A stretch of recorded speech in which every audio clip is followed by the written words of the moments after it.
a different feel. I agree. Feel like, Yeah. here's the line of what we're Sure. supposed to do, and You're doing a great job. thank you.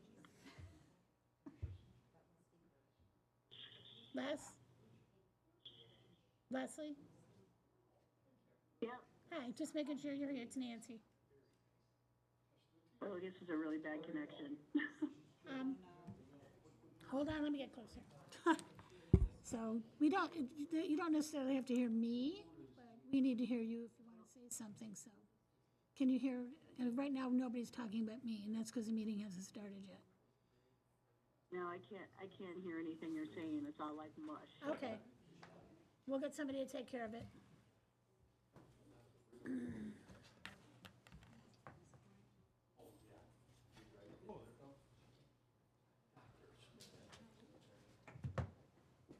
She says it sounds like mush. She can't understand. Yeah, she said she can't understand it. Hello?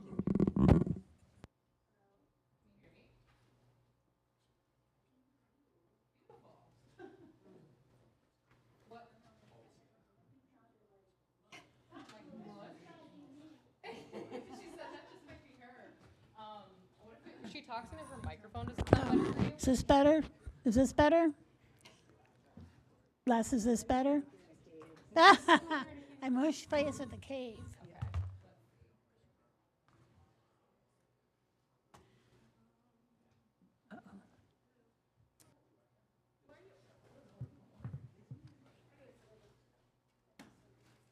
I did leave a message and they were gonna call.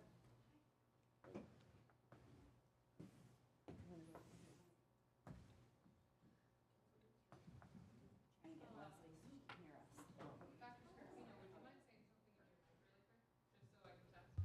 Testing 1, 2, 3. Nope, can't hear a thing. Beep noise, that's it.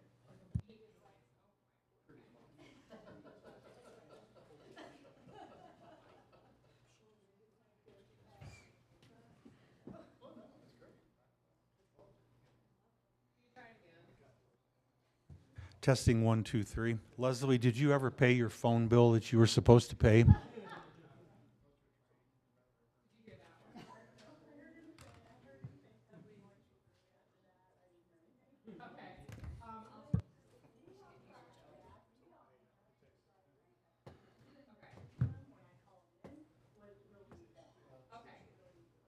I'll turn up the gain on the microphones as well, just so that they sound a little bit louder. And then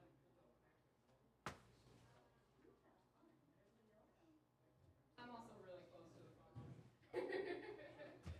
All right, go ahead and call back in, and then I'll turn the mics up. Okay.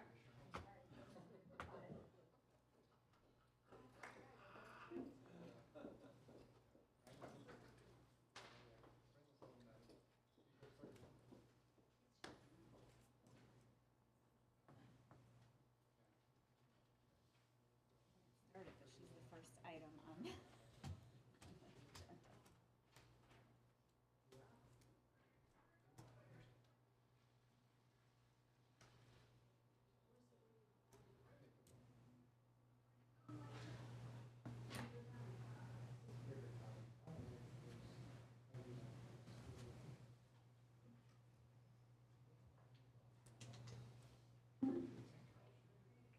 Hello?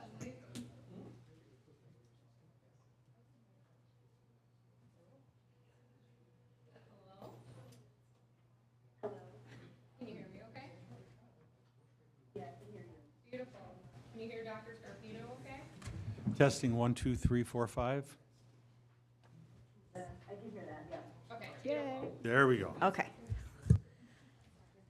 All right, thank you everyone for attending. I'd like to call the Board Operations Committee meeting to order for Tuesday, November 19th.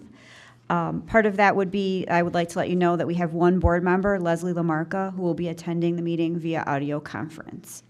Would everyone please rise for the Pledge of Allegiance? I pledge allegiance to the flag of the United States of America and to the republic for which it stands, one nation, under God, indivisible, with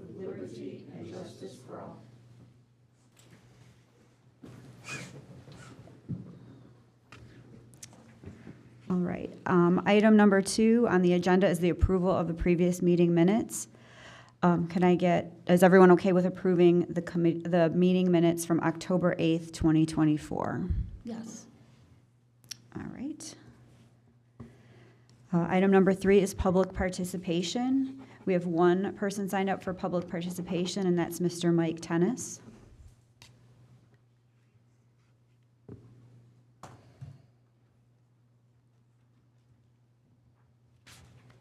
Somebody shot him in the ear. Somebody shot him in the ear.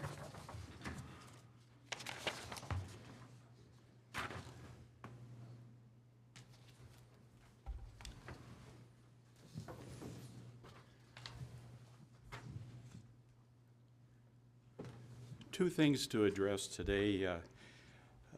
The treasurer's report, very briefly, July's in this week's package. The question is, when will we see August, September, and October? I'm assuming December, probably all 3 months. That is what we were planning on doing. Okay. The other comment concerns the tentative levy proposed. And I handed out to you a revised comparison of projected taxes. The issue, as I see it, is the assumption on change in home value. When I saw today a 3.5% assumed increase in change in home value, I contacted the Dundee Township assessor and said, "Do you have any numbers?" He said, "The township is up 11.14% this year, and Rutland is up slightly more than that." Since those two townships represent the lion's share of the school district, I believe we're looking potentially at a 10% overall change in value. So what you have handed here is the impact on taxpayers of over $400, a 9.3% increase if, in fact, the average home value goes up by 10% or more. Even if the values only went up 5%, we're looking at close to a $200 increase as opposed to the assumption of a 3.5% change in home value. Now, I realize the numbers are dynamic because the rate for the district drops is based on the EAV values. So, but overall, when you look at last year, it was 7.80%. 3.5% isn't even close to being in the ballpark. Thank you for the comments. Thank you. Okay, item number 4, items for discussion. Item 4.1, the disposal report.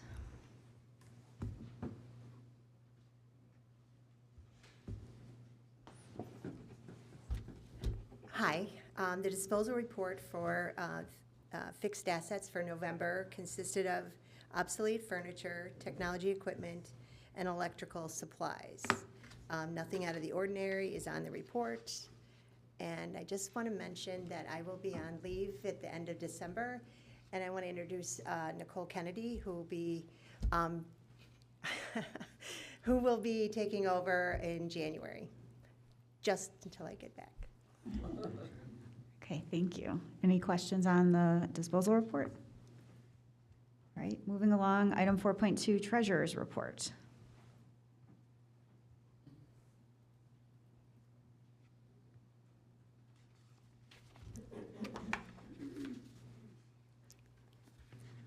Good afternoon. I will be reporting on the financials for July. As you are aware, July, historically, there's not a whole lot of activity since it's the first month of the school year, or first month of the 2025 fiscal year.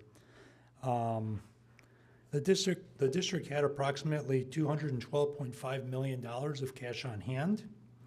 Revenue and expenditures are on trend. I think it's important to make a note that the transportation and capital projects funds and other tuition and non-capitalized equipment expenses appear negative due to a reporting adjustment required for audited financial statements, which follows different rules than a regular cash basis accounting.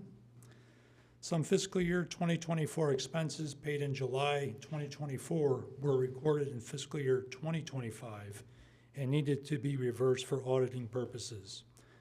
These adjustments will be finalized in December as part of the auditing process. The updated August financials will reflect these adjustments and provide a more accurate view of our current finances. Also, the fiscal year 2024 audit will be presented at the December board operations meeting. Thank you. Any questions or comments? Yeah. Okay. Thank you. Item 4.3, donations report. I am reporting on 2 donations. One is from the Village Fresh Market located in Carpentersville. They sponsored the annual Fiesta Palooza event held in Carpentersville on September 14th. Village Fresh Market ran a food booth during the event and donated the proceeds to our district. The total amount donated is in the amount of $1,100. The donation will be allocated for Title I elementary school field trips. Village Fresh Market would like to continue their partnership with the district for future projects. The second donation is a timpani donation. Jacobs High School received a donation of 4 orchestra timpanis, I should say a timpani drum, from Wheeling High School. They have an approximate value of $12,000 and will make a great addition to the orchestra program. Thank you. Wow, that's wonderful. Thank you to our community partners. Anyone have any other comments on that? Okay. Item 4.4, custodial services, custodial supplies and equipment contract extensions. Good afternoon. In 2022 and 2024, the Board of Education approved pricing agreements with 5 suppliers with the option to extend those contracts into 2025. We'd like to exercise 5 of those vendors: Warehouse Direct, Valdez, Granger, North American, Global Equipment Company. These companies provide us paper products, soap, chemicals, equipment, and other hardware that we use for our custodial operations. The fiscal impact, the total impact will be $420,996.54 based on actual spending in the 2024 fiscal year, and all these costs would come out of the Operations and Maintenance Fund 20. Okay, any comments on the contract extensions? Thank you. Item 4.5, employee benefits contract renewal.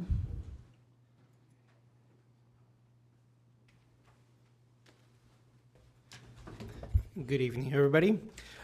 So today we are making a recommendation that the board approve the renewal of all of our health insurance contracts. That would include Blue Cross Blue Shield, Dental, VSP, Health Equity, WageWorks, Voya, 1-800MD, Perspectives, Allied Benefit Systems, Westminster or Cobra benefits. All of these contracts are just a continuation of current and existing contracts. The total increase that we have seen in our experience for the cost of health insurance is just 3%. That's to the Blue Cross Blue Shield contract. That was on the PPO. On the HMO, we saw a decrease. So overall, our employees saw not a very drastic increase overall across the district. Our health insurance package is one of our main recruitment tools that we also have, as District 300 does provide a very handsome and rich health insurance plan to our employees, where we do make offers to employees and they compare insurance plans, especially those that have families, and more than likely they will choose District 300. It is a very high expenditure, as we are aware through our budgetary presentations, that between salaries and benefits, that constitutes about 70% of all of our expenses in the district. We want to continue to offer a healthy and robust fringe benefit to all of our employees. Therefore, HR is making the recommendation that we approve the extension of our current contracts. This is in addition to something that was approved previously for open enrollment. Open enrollments come to closure, so all of our employees have made their selections. This is just for health insurance contracts commencing 1/1/25. I'll take any questions. Thank you. Good, thank you. Item 4.6, energy contract renewal.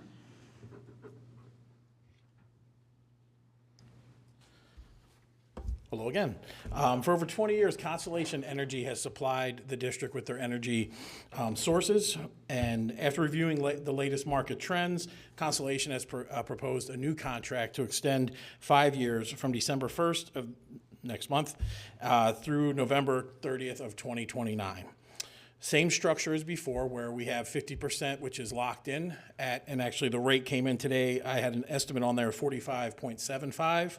It is actually 45.71, so it came in a little bit lower. And then the other 50% is a fluctuated rate that goes kind of with the market, and they, through their consultants, they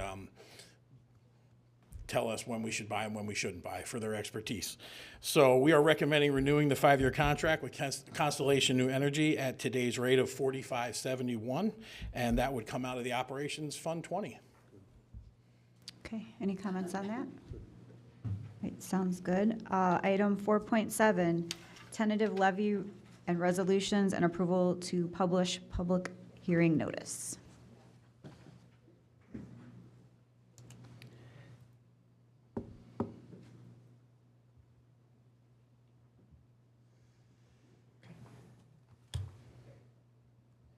Thank you. Good evening. Again, it's that time of year when we talk about our tax levy. This is a preview. We will have the tax hearing, levy hearing in December. As you know, District 300 is subject to the property tax extension limitation law, also known as PTEL. Therefore, our overall taxes that we extend yearly are limited to those rates, generally the lesser of 5% or CPI, which CPI is 3.4%. Per the property tax process, the district submits its tax requests to the county clerk's offices by the last Tuesday in December. In the spring, the assessor's office will finalize the assessed valuation property values, which are based on market conditions and the addition of new property.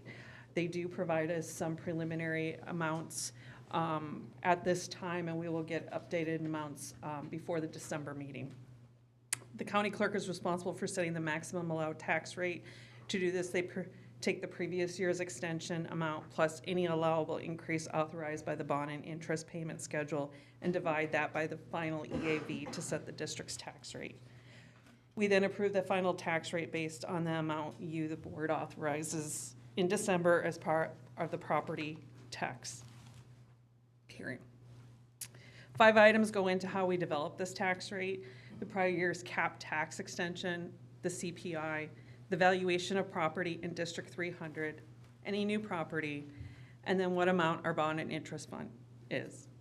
Our payments are for that levy year. Because the district resides in 4 separate counties, we overestimate our request to accommodate any unforeseen variances related to the final EAV and new property that will be used for the calculation in April. As you can see here, our assumptions in our ask are estimating prior year EAV of $5.2 billion, which is a 3.5% increase of the total EAV from levy year 2023, which, as we reported and as we show, is $5 billion, which is hard to believe we're that high. New property, we're estimating in our ask at $125 million. This includes a $50 million cushion for any new property that is not included in the current projections from our county assessors. Adding those two items, the total EAV is assumed to be $5.3 billion. We are estimating a conservative prior year change of 3.5. And then finally, the CPI is 3.4%. This far right column shows what we are actually projecting, utilizing the information we have today, what we believe the actual numbers will be, and what it'll look like to local taxpayers. The only thing we really see changing in our assumptions is a new property coming in at the reduction of $50 million from $125 million to $75 million, resulting from that cushion. So with our ask, which again is overestimated amount, we'd go from $253 million in levy year 2023 for our total extension to $272 million for levy year 2024. If you look at the overall tax rate, you'll see that it increases, sorry about that, from 5.05 to 5.13 or 5.14 in this scenario. Again, in our ask, we want to overestimate our levy to capture any new dollars associated with any additional EAV that might come on our books. Because if we don't claim that property, we'll never get the opportunity to get that property tax revenue back to the district. Due to state statutes, there are maximum rates that we are limited to. For example, in the Special Education Fund, the max rate is 0.8, which is highlighted in purple. In the middle column under the ask, the calculated rate is 0.8397. However, because there's a max rate, the county clerk's office will ensure that we only receive the max 0.8, which you'll see in the far right-hand column.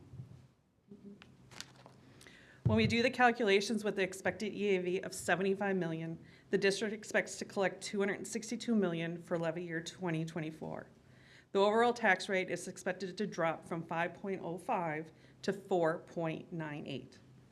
Again, with the estimates from the counties, the rate looks to decrease by 7 cents. And you'll see that in this scenario, we're limited to the max rates that are established, not the asked rates. Data provided by Kane County Supervisor of Assessor indicates that the average assessed value of homes within District 300 boundaries is $316,000. Last year, that value was $268,000. In this slide, we show the difference for a homeowner with an established home value of $316,000 from tax year 2023.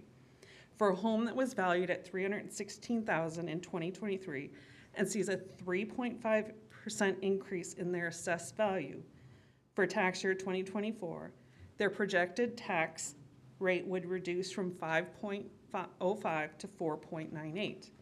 However, the District 300 taxes would increase by $115 as a result of the increased assessed value of 3.5% of their home.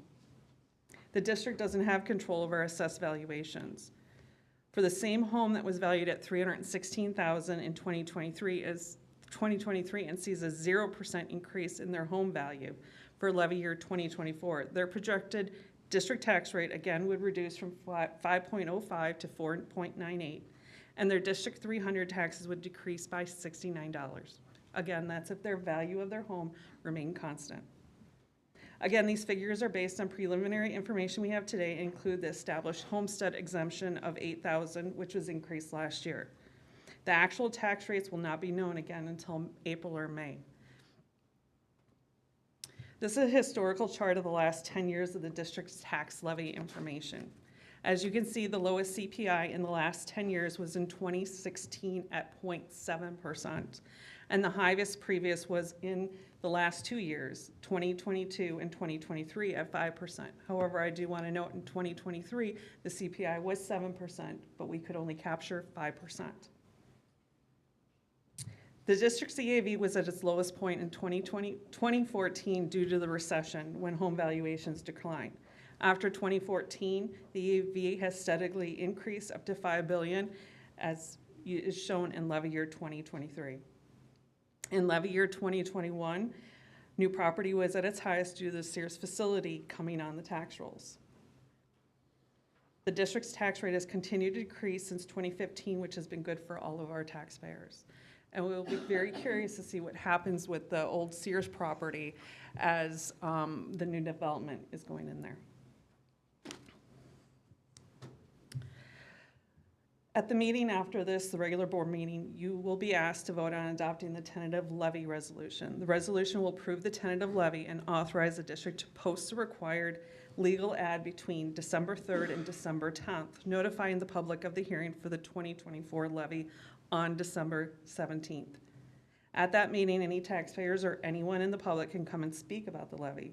The board will vote that night on the adoption of the 2024 certificate of tax levy. My office will then file the levy on December 18th with all 4 of the counties. In April 2025, the county clerks will finalize their tax rates, and in May of 2025, the district will begin to receive property tax dollars. I will take any questions that you may have right now.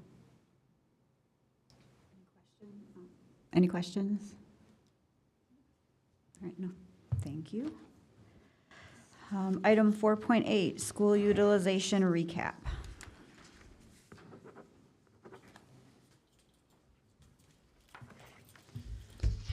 All right, thank you guys for having me again tonight. I am here to provide some clarity about our enrollment and utilization presentation that we gave at the last board meeting. You want to go to the first slide there?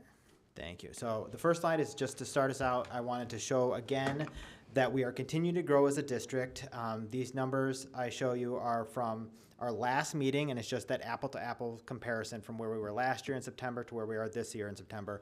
When I looked at our numbers today, we are roughly about 17 students more than we were at this presentation. So we are still continuing to grow as I speak. Go to the next one. When we look at our housing developments, we are seeing that there's progress in what's being asked to be developed and what's already being developed. We're anticipating an increase in enrollment on all corners of our district. The greatest amount of the development is on the the west side of our district, and that's also why Big Timber was created in anticipation of these types of developments being created. Okay, so here, this slide is where I wanted to provide some more of that clarity. Okay, this slide represents our pre-K through 5 general education class level utilization. Here we are going to we analyze each school's full size classroom capacity and compare it with the number of classrooms required for optimal grade level general education sections. Okay, so I'm going to go over this just really quick here. The process is straightforward. Based on the projection of students enrolled per grade, we calculate the number of general education sections needed, with each section requiring a full-size classroom. So this analysis helps us to better understand where there is flexibility and where capacity is being stretched. Okay.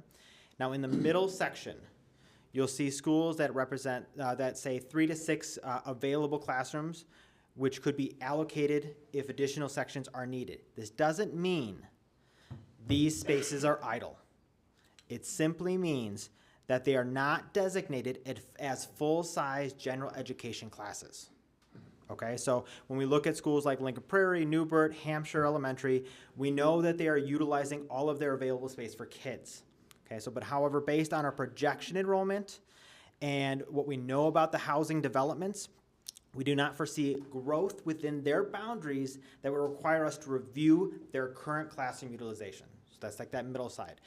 The red side, the ones that are in red, that is the ones where they are fully utilizing all their full-size classrooms, okay? So this indicates that there could be a need to address the enrollment pressures and being proactive about it. So this insight helps us to strategically plan for growth, ensuring that we're well prepared to meet the student needs across our districts. Okay, so if we go to the next one, this is just a recap of our secondary schools. I wanted to show this again so that these numbers are based on the capacity of the school in general, not based on the sections.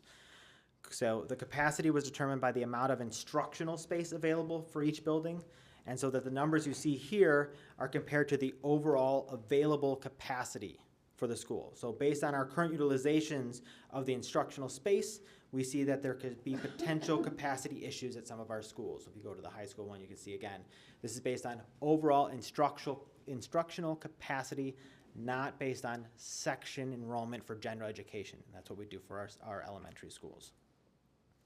So we go to our last slide. Our next step, we need to determine what impact these will have on our students, determine the cost of any proposal that might come, which we do not have anything to propose today.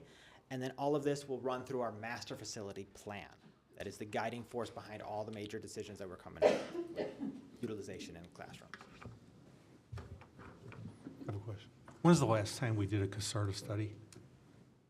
What with, for the utilization or like the capacity study? Yeah. Do you know? I don't recall offhand. I'd want to say it was, I don't recall offhand. I think we need to know, I mean, since you guys don't know, it would be nice to. 4 to 5 years at least. 4 or 5 years ago? Term, so 4 to 5, is that? 4 to 5 years ago. Yeah, I think so. At least that we reported out, right? It's a while. Since I've been around for a while, I do believe that, to clarify your question, the CASARTA study is a study of projected enrollment, correct? Yes. Okay, so it is no longer the CASARTA study, but it's the demographer that we work with on an annual basis. And now John can actually talk about that because now he knows what it is. Okay, I'm sorry. I'm sorry, I thought. So that is done every year. So that's how I base all of my projection numbers on, is that we get a new report every single year on what they project our enrollment would be based on the new housing developments and the current trends of the enrollment in our schools. So they have our current information. We feed it to PowerSchool. It is a PowerSchool service. Okay. And so they actually get our current enrollment every day to base their stuff on, and then they base the projections every year in September time to give us where we're looking to go. Okay. I didn't know the name of that study. Okay, so I'm sorry, I thought you did. Okay. Sorry. Okay, no problem. Repeating ourselves because it used to come in a big package. Yeah, We yeah. killed a lot of trees and it was very thick. We get a digital report on our housing development, Right. and then I go to a website to download all these reports and then use my stuff to figure it out. Okay. I'm good. Okay, any other comments or questions? Thank you. I'd only add that if we would be proposing anything like program moves or boundary changes for 25, 26, that'll come to you in the December meeting. Okay, item 4.9, master facility plan update. So I'd like to introduce Jay Johnson from Leggett. Many of you guys know who he is. He's going to provide an overview of where we are at and how our engagement sessions went. So let me bring that up. Thank you so much. Good evening or good afternoon, whichever way you look at it, board members, administration, and community members. So as Jen said, we're going to give you a quick update. If I go too fast, just slow me down and ask questions as I go along. But the 5-step process that we're developing, we've done all the gathering. To me, that's warm, safe, dry of all the buildings, but we also did an educational adequacy study of all the different buildings as well. Last month and this month, we're in the envision and define and consider phases that I'll go through a little bit more in detail. So the envision and define workshop happened in October. So envisioning goals and aspirations of the district, and then trying to define what those really meant on paper. So the first envision question was, what aspects of your schools do you feel are supporting education? Interesting answers. So CTE, so this is 100% of the participants answered CTE, 90% answered flexible collaborative spaces, 80% answered welcoming environment, and then 40% had the athletics as their answer. Second question we asked during this community engagement session was, what aspects of your schools do you feel are barriers for education or need improvement? Now, CTE is listed up there twice, right? So a lot of people were asking at the engagement sessions why that was. You know, CTE is a great asset of the district, as we all know, but they wanted more of it. So that's where 40% of the participants answered that is an answer. Space limitations was also something that they identified as being a barrier that needs to be identified. Older buildings, not all, but all districts have some older buildings. And then traffic flow and parking, which everybody knows the district is currently looking at with Kinley Horn on a couple of their sites, and probably will be doing a couple more in the future. Question number one on the define side of things was, what specific spaces are needed to support or best support the future of District 300? Building upgrades. of all different sorts, right? Flexible collaborative spaces, once again, athletic complex facilities, that career tech is popping up again as 50%, and then a potential new building at 45%. Question number 2, what are your wildest dreams? So Cloud 9, money aside, are for District 300 facilities.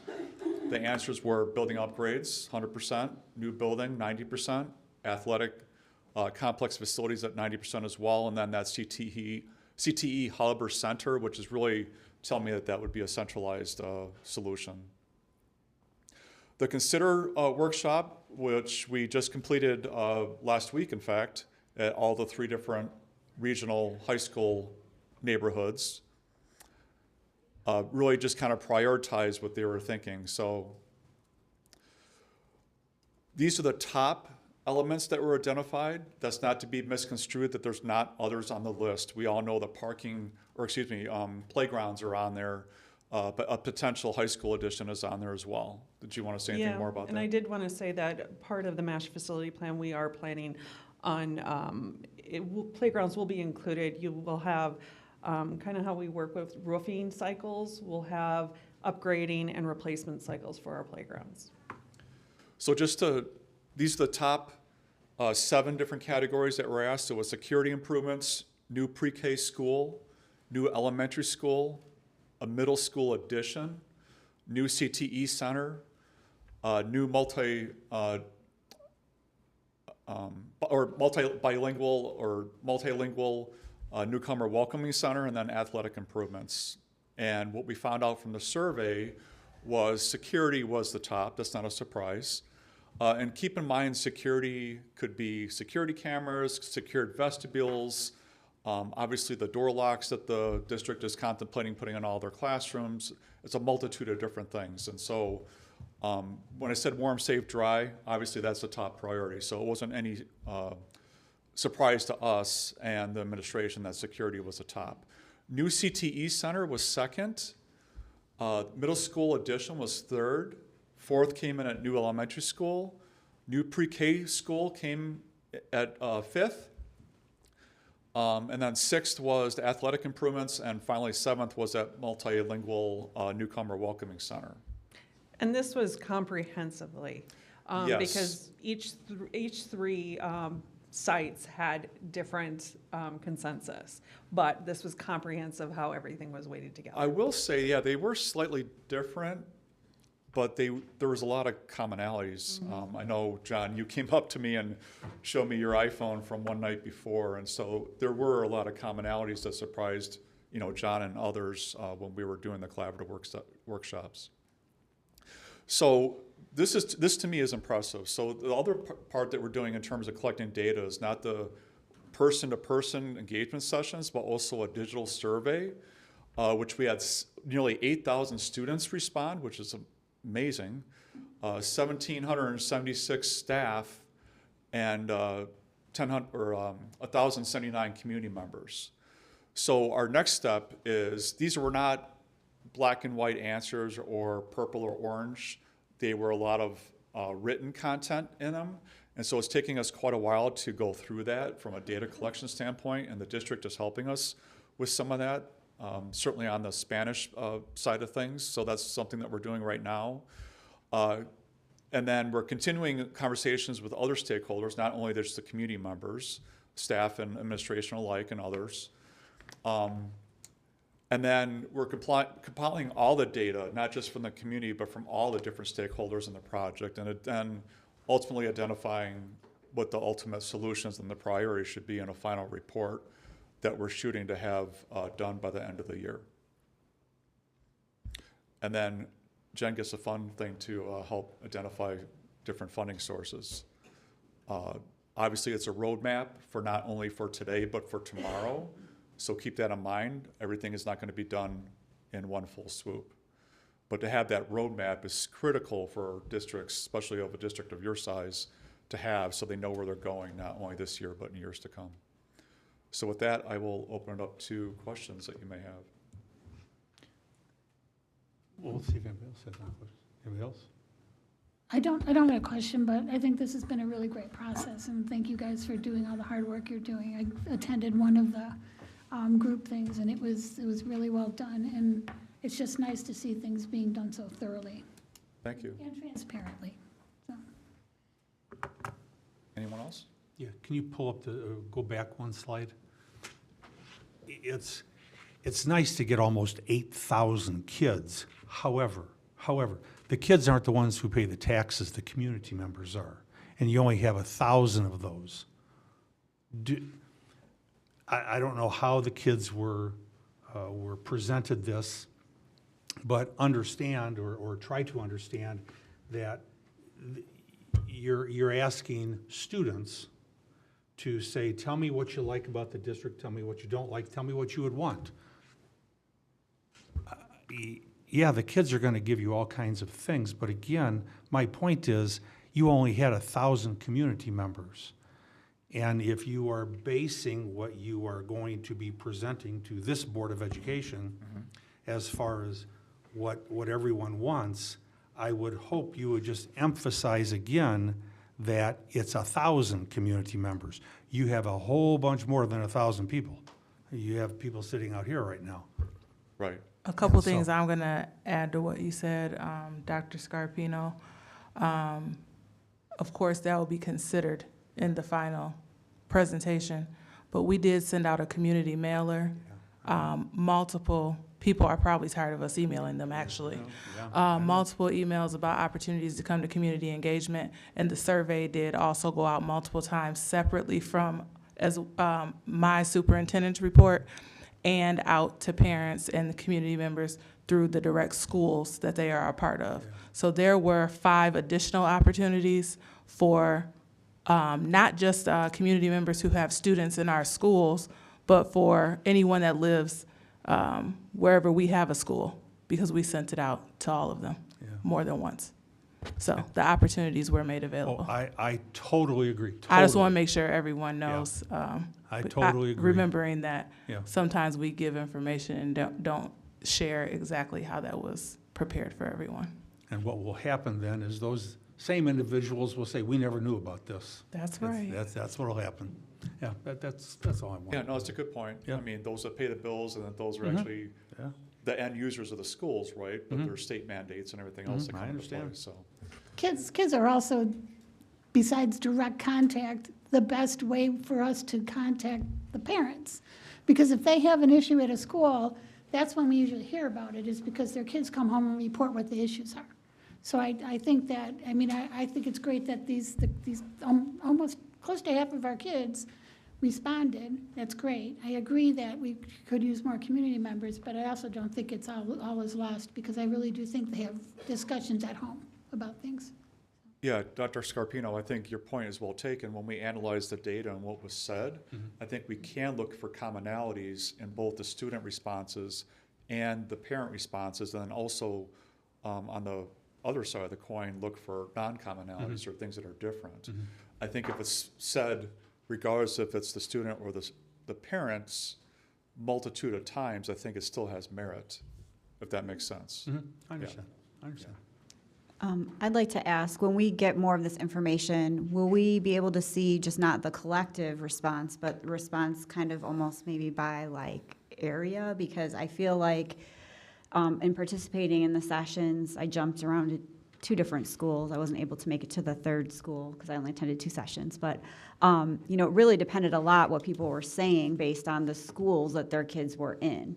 And so I just would be kind of curious, even just to see from the community engagement, like what were the results at each of the schools? Just me as a board member, I think I would like to be able to see that if it's possible, to see how did it vary and what area did it vary, assuming that most people went to the school that was nearest to where their children are attending. Yeah. Just to add to that, I also went to 2, and I think we received some really quality feedback and some answers, but the demographics played a huge role. If you were sitting with a group of high school parents, they were answering these questions and thinking about things that were very different than an elementary parent would, right? So the the demographics, where they are, how old they are, creates a focus to our community members. And there's not much we can do about that, but to Dr. Scarpino's point, if you can raise that number, if we could raise that number, then that would take some of that bias out. Yeah, you're exactly right. I mean, if you're a parent with 2 high schoolers, it's what's in it for me, right? So when you look at a new pre-K building or a new addition to a middle school, your kids have already passed those chapters in their life, right? So what's in it for me, they're going to maybe prioritize that higher than somebody else. So that's a difficult part of the administration and the board and the committees to siphon through all the data and to try and get to the meat. But I will applaud, the key point here is you're asking every stakeholder, including the community, for input, and that's the key here. As Dr. Smith pointed out, sometimes you can't control your responses, but I was impressed with at least the student number and quite honestly the staff too. We are using AI, we're using trigger words, we're color coding because these are all word answers, right? So you're looking for keywords that group different topics together. With 10,820 people, it takes a while to do that, but separating it, keeping it separate by region, and then also putting those together in different categories of subject, I think will be good to see once it's done. So we have those additional points because there's lots of analyzing that still needs to happen. This is to give you that first snapshot.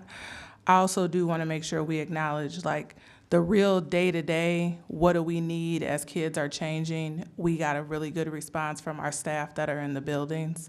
And so I do just want to point out that that's very, very important to this process as well, because they are the ones in the buildings, in the classrooms every day with the kids. So I can't wait to see a little bit more about what staff are looking for, because that's really going to help us get to optimal learning environments. Yeah, I think that's a good point, Dr. Smith. I mean, buildings aside, the warm, safe, dry, if you were teaching a student right here with a good staff member, you could do it right outside anywhere. And a lot of the good comments were that what was the best part? Staff, right? That's a good answer to have because we can control that. And we saw that the district as a whole has a good staff teaching their students. So it sounds like we'll get a summary that's the big picture looking at everything and then some subsets that can help us. Because again, people's responses were very specific to kind of their lived experience with where their kids are going to school. And they don't have a whole lot of knowledge, and rightfully so, about what things are like in other buildings and other areas of the district. So again, I'd be curious. I think we kind of need that a little bit to try and balance our choices as we move forward. Just to try and, no, we're not going to please everybody, but in an attempt to please as many people as we can, I think that would be helpful. Two things I want to bring us back to. This is just one initial piece of data, and we turned this around fast to have it ready for this meeting. So we brought this knowing there will be a lot more wanted, and you will get more. This is just a very, very initial and a small piece of what we have. There's tons of data being analyzed. So I do want to make sure we acknowledge this is not the whole package. Great. Yeah, I just want to add, thank you. Your team, the ones that I were at, very well done, well facilitated. I think the families, the parents felt heard, and so I appreciate the efforts of Leggett. Thank you. Yeah, thank you for the comments. Appreciate it. I'll pass them along. Yeah, thank you. Okay, we are going to be removing item 4.10, which was DMS Recreation Drive from today's meeting. So we'll move on to item 4.11, construction update. Okay, we are in the heavy mix of getting things prepared for this summer, and we have 3 projects that were already pre-bid out before. That was the phase 3 of DMS for the geothermal. Also, the CMS and Carpentersville Middle School and Hampshire High School for their theater renovations. Those are getting ready to, putting everything together. We did send out our bid package 1 and bid package 2 went out today.